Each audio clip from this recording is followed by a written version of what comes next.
And I also run a company that has about 120 people that builds AI solutions for some of the biggest companies in the world, including Tesco and PwC. And I get to travel the world educating people like yourselves, business leaders, academics, politicians, investors about the impact of technology on society. And today we're going to cover three things. We're going to talk about artificial intelligence, and everybody's going to go away understanding what artificial intelligence is and isn't.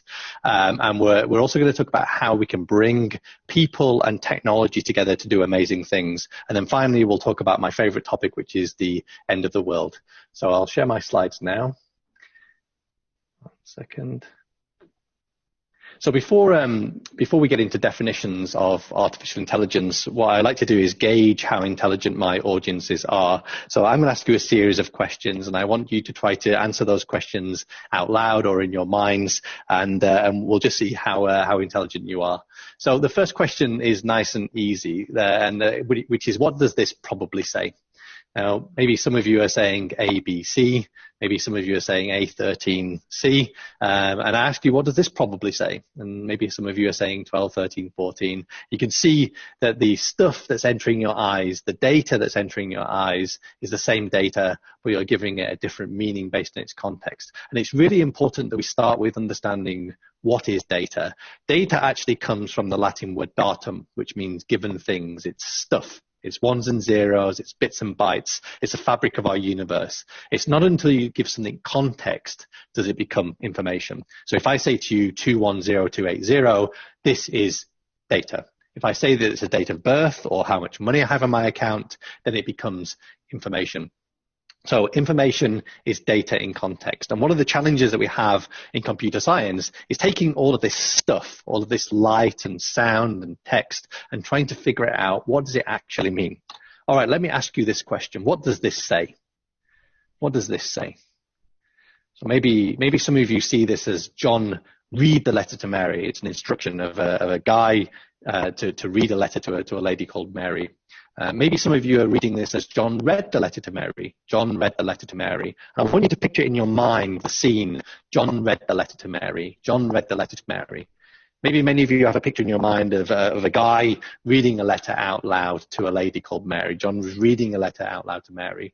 But John could be reading a letter that was sent to Mary or addressed to Mary. John read the letter to Mary.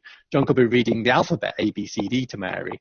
John could be reading the letter of the law to Mary. John could be reading a book called The Letter to a lady called Mary. John could be reading a book called The Letter to Mary. John could be reading 4 words on a piece of paper, The Letter to Mary. This can be interpreted in many, many different ways. And our goal is to take this information and try and figure out what to actually mean. And humans are quite good at this, and computers are even better. But humans often get it wrong. And my goal today is to convince you all that humans are rubbish. That's my goal today. So next question is, I want to ask you a series of maths questions. And the first question is this one. I want you to answer these questions as fast as possible. What is 2 times 2? And I'm hoping that many of you very, very quickly are saying 4 in your mind. I now want to ask you another question, which is, what is 14 times 763? I suspect that many of you are not answering that question as quickly. What you've done here is you've used your fast brain to answer the first question. You need your slow brain to answer the second one. And Daniel Kahneman he's one of the world's leading economists, a Nobel Prize-winning economist, wrote a book called Thinking Fast and Slow. And in this book, he articulates that we have essentially a fast brain and a slow brain. And there are some things our brains are good at, and there are some things our brains are bad at. And so I'm going to ask you a few more questions now. So the next question is, the combined price of a bat and a ball is £1.10. The bat is £1 more than the ball. How much is the ball? The combined price is £1.10. The bat is £1 more than the ball. How much is the ball? Now, many of you maybe are thinking 10 pence. It's actually not. The bat is £1.05. The ball is 5 pence. The combined price is £1.10. The bat is £1 more than the ball. This is where you've used your fast brain to make a decision. And in this case, the decision was wrong. And I can give you thousands of these examples, and I can show you that we often use our fast brain to make decisions, and we often get those decisions incorrect. Let me ask you a few more maths questions. So imagine these are staff members, and we know everything about these staff members. We know whether they can fly and swim and walk. We know their skills. We know their preferences. And what we want to do is we want to organize these staff members in a way that satisfies some rules. So you're not allowed to have two of the same colored staff members next to each other, and you know, females like to be near males and all this kind of stuff. I want to ask you the question, which is, how many possible combinations are there of these 5 staff members? So we're looking at one combination now. I can flip 2 around, I get another combination. I can flip another 2 around, I get another combination. How many possible combinations of these staff members are there? So if you remember the exclamation mark that we learned in school many years ago, it's actually 5 times 4 times 3 times 2 times 1. There's 120 possible combinations of these 5 staff members. Some will satisfy these rules, some won't. Only one will be the best one. But let's make the problem a bit more complicated. So now I have 15 staff members. How many possible ways can I allocate these 15 staff members? Just wanted you to have a think about this. Maybe some of you are thinking thousands or millions. There's actually over 1 trillion possible ways of organizing these 15 staff members, 15 times 14 times 13 times 12, To expect a human to solve these problems, you're wasting your time. One rule to take away with you today is anything more than 7, don't use a human for. Humans are pretty good at solving problems up to about 7. Beyond that, we're pretty useless. And actually, industry have thousands of these problems that they're solving every day, and they're not this big, but they're this big. So here are 500 staff members. Can anybody tell me how many possible combinations there are? Probably not. There's a big number. It's a number that's got over 1,000 digits. And just to put this number into context, this is how many atoms there are in the universe. Once you get to about 60 things that you need to consider, whether it be 60 staff that you need to allocate, or 60 vehicles that you need to route, or 60 marketing channels, once you get to about 60, you have more combinations than there are atoms in the universe. And as I said, humans are good at solving problems up to about 7. You can hire a good computer scientist that can help solve problems up to about 30. But beyond that, you need to have deep, deep expertise in a subject called optimization, which I'll talk about more in a minute. So just to drum this problem home, imagine I have a delivery, I have to make deliveries to these 24 points around London. Humans are actually quite good at solving these problems. So if we wanted to draw a path that will save us the most amount of petrol and time, after a few minutes, we draw quite a good path. How long will it take a computer to solve this problem? So maybe you're thinking a few seconds or milliseconds. We've played this game already. It's actually 20 billion years. If you put 24 times 23 times 22 into your calculator, you get this number at the bottom. This is how many possible routes there are around these 24 points. It would take a computer that looks at 1 million routes a second, 20 billion years to go through every single possible one and say, this one that I looked at 10 billion years ago, this one's the shortest one. And if I had another point in the map, I now have 25 times 20 billion years, 5,000 billion years. If I had another point in the map, I have now 26 times 5,000 billion years. These are problems that get very, very ugly very, very quickly. And unfortunately, industry is solving these problems typically manually or using poor algorithms. So when I build systems for companies, these systems involve 3 things. They involve data, and everybody at the moment is going on their journey of bringing all of their data together, which is fantastic. They're applying machine learning and statistics and data scientists to find insights from data. And we're currently hiring all of these people and hoping that those people then can drive value in our organizations. But I would argue that companies don't have insight problems. They don't have machine learning problems. They have decision problems. Ultimately, what you want to do is surface insights and then figure out, how do I make the best decisions to achieve some sort of goal? And decision making is a completely different set of skills to data scientists, different set of skills to machine learning experts. And I would argue that if you really want to be successful as an organization, you need to make sure that you're hiring people across that stack. Now, if you build a technology that you give data to and it makes a decision, and tomorrow you give it the same data, it makes the same decision, what you have is automation. And automation is fantastic because these things can do things better than human beings. But the definition of stupidity is doing the same thing over again and expecting a different answer. By definition, automation is stupid. And anybody that currently touches this technology stack is calling themselves an AI company. This is not AI. There are two definitions of AI. The first definition is, I think, popular but weak, which is getting computers to do things that humans can do. So over the past decade, we've managed to get machines to do things that traditionally only human beings could do: find patterns in data, find objects in images, understand natural language. But and because we can get machines to do things that humans can do, and because humans are the most intelligent thing in the universe that we know of, then we assume that that's intelligence. But I would say that it's a very silly thing to do to benchmark machine intelligence against human intelligence. There's actually a much better definition of AI that comes from the definition of intelligence, which is goal-directed adaptive behavior. Goal-directed in the sense you're trying to achieve an objective, you're trying to route your vehicles efficiently, you're trying to utilize your staff efficiently. Behavior is how quickly can I move my resources to achieve that goal. But the key word in this definition for me is the word adaptive.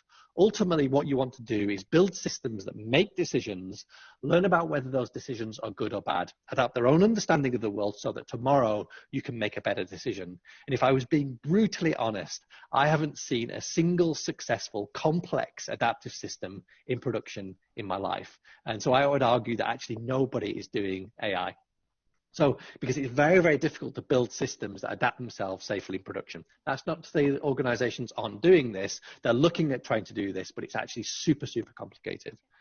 So just to give some background, AI in the 60s and 70s looked like this. This is Socrates. He's famous for inspiring the Socratic method, which is if Socrates is a man and all men are mortal, then I can infer that Socrates is mortal. And AI in the 60s and 70s was writing down all of these rules and then trying to infer new knowledge from those rules. And it didn't really scale. It didn't really work. In the 80s and 90s, a new type of AI came along that's modeled on how biological brains work. This is the brain of a bumblebee.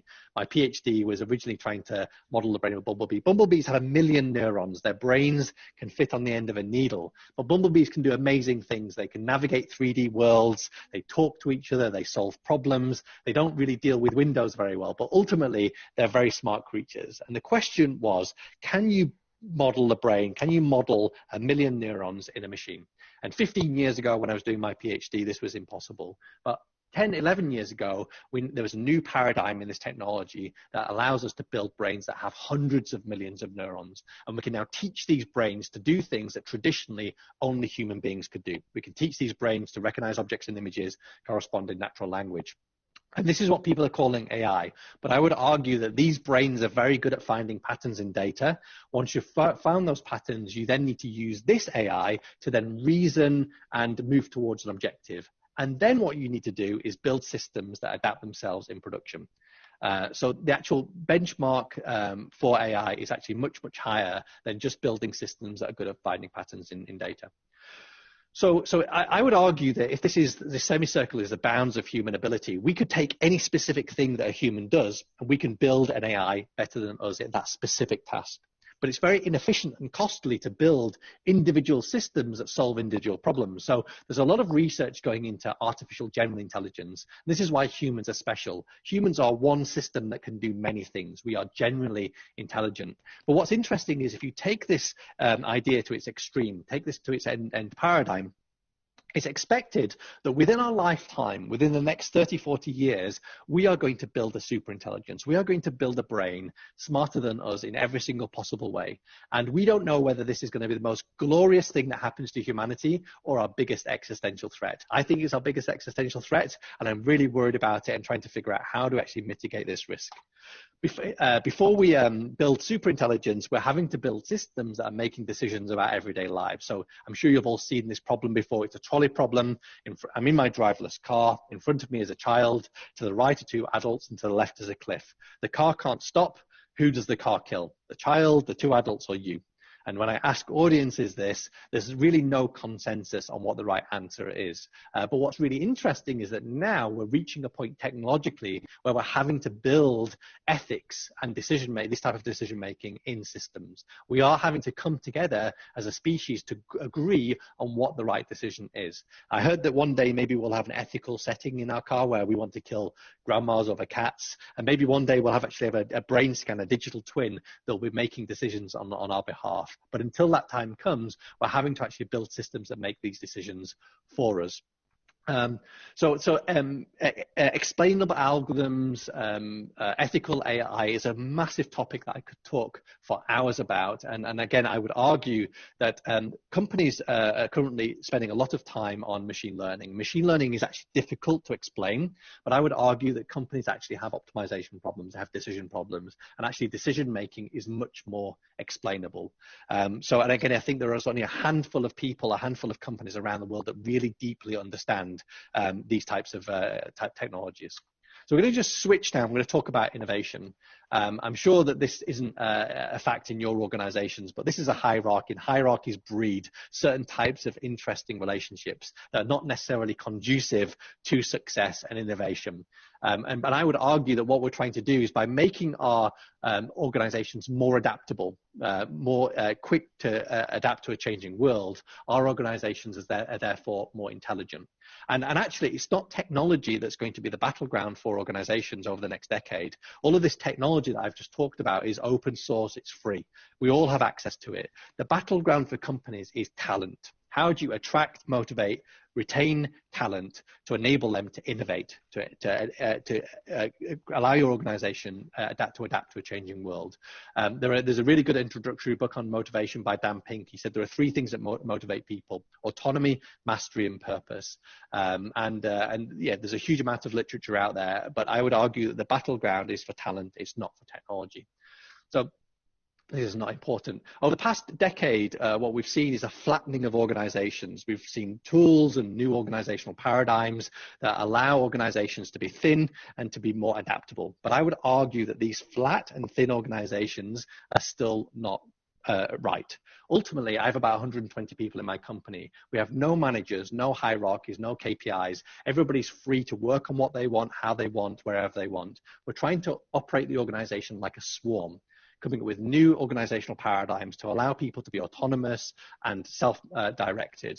And I would argue this is a much more adaptive solution than a traditional organization. And my goal here is not to scale this to 1,000 people or scale it to 1 million people. My goal is actually to scale this to our planet. I want to create a planet where everybody's free to work on what they want, how they want, where they want, to be fairly contributed for that contribution. And this will challenge what it means to be a company. It will challenge even what it means to be a country. And this will be enabled through artificial intelligence. So organizations at the moment are going through their digital transformation. They're trying to get all of their data together. But what they're actually trying to do is create a digital twin of themselves. They're putting sensors on their assets. They're putting on devices on their machinery to try to collect the health of those different assets. We're even seeing organizations rolling out biometrics because their main assets are people. And we're collecting now data from people to try to understand their relationships, their health, their well-being, their connectedness. So this here is a digital twin of my company. It's a simulation of my company. And I can see, for example, that if one of these two people leave at the bottom, I will have a silo between two parts of my organization. I can predict people who are going to leave the company before they know they're going to leave. I can identify secret lovers. So even having these types of views, there are lots of interesting ethical questions that get raised that need to be addressed. So just to give you a little story about how we set salaries in my company, instead of having managers, what we do is we ask people to make public recommendations for their salary. So everybody will publicly declare what they want to be paid, and then your peers will say whether that pay should be increased or decreased or kept the same.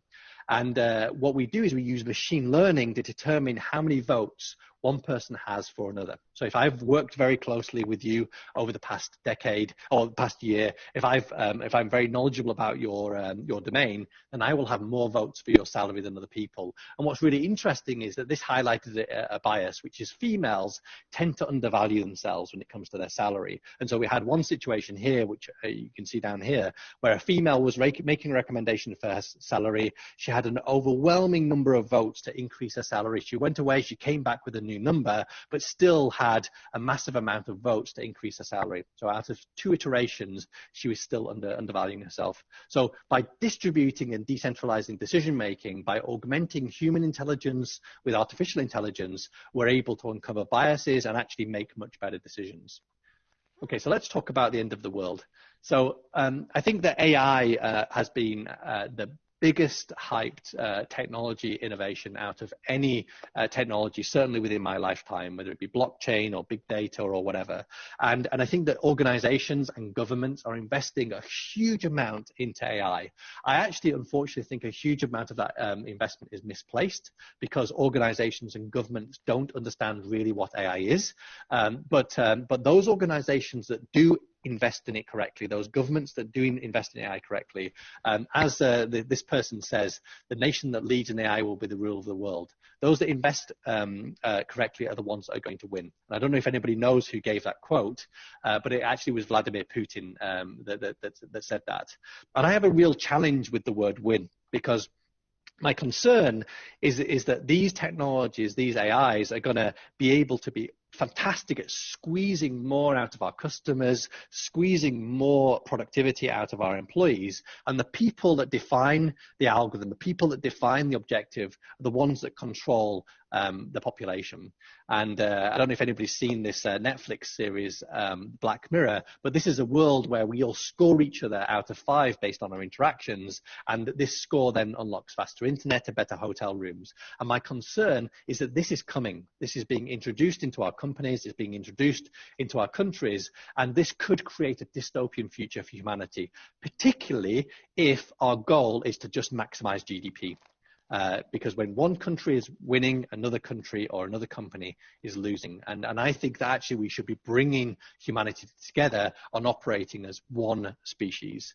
Now, it's easy to point fingers at Facebook and social networks, but if you are a company that is having to provide these 5% returns to your shareholders, and you can't do it through new ideas and innovation, then what tends to happen is companies make bad decisions. They make decisions that compromise their employees, compromise their users, compromise the environment, and compromise other species. And as I said, AI is going to accelerate that influence.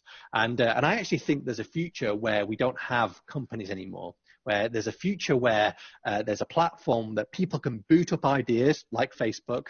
You can get people from all around the world to be able to contribute to that idea, fairly remunerated for that contribution, without having to have centralized companies anymore. And I think that over the next 5, 10, 15 years, we're going to see more of these what are called decentralized companies appearing, which are going to challenge what it means to be a country and a company. So just to close, there are a few things I'm concerned about. So the first thing is what is often referred to as the environmental singularity, which isn't on these slides. But I think there was a study that was done in the World Economic Forum a few years ago, which was what are the biggest risks to our organization? And 3 of the biggest risks, of the top risks, were environmental risks. And I think that we need to face into the fact that over the next 10, 15 years, we have a huge amount of environmental risks that we need to address as a species to have a sustainable planet. And I think that that's something we really need to face into.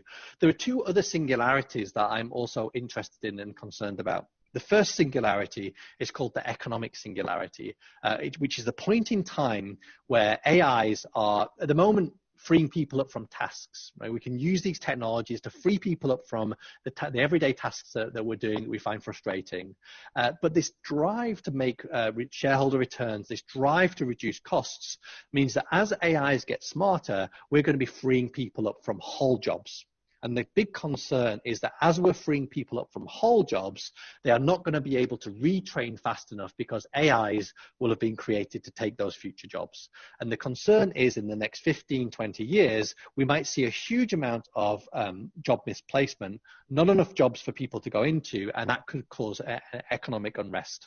And that is a concern that I have, but I do think that if we could introduce this concept of decentralization, this concept where people can be born into a world and contribute to whatever they want, then that might take some of the edge off that problem.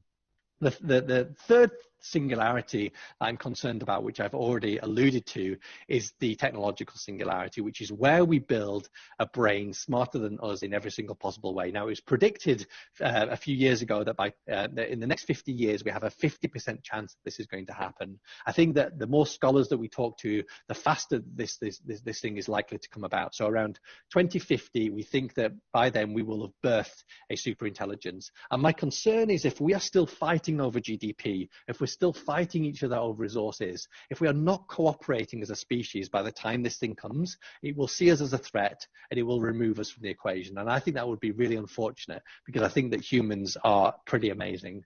So I just want to close with this final remark, which is I'm not convinced that governments are going to solve this problem. I actually think that companies in the private sector will go a long way in solving this problem. Companies have survived through having a profit. And I think that we need to acknowledge that companies need to make profit. They need to create solutions that add value to people. But I don't think that's enough anymore. I think that it's incredibly important for now for companies to have a purpose.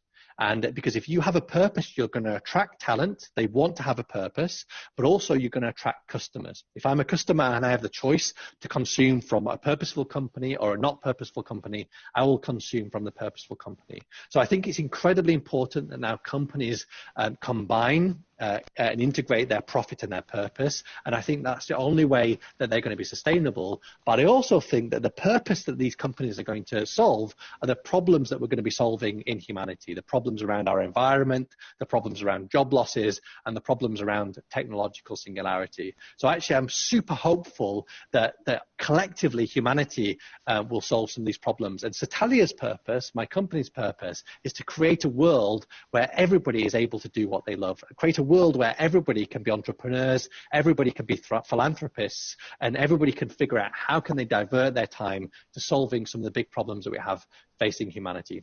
And I think humans coupled with AI, we're going to have a very exciting and interesting several decades ahead of us.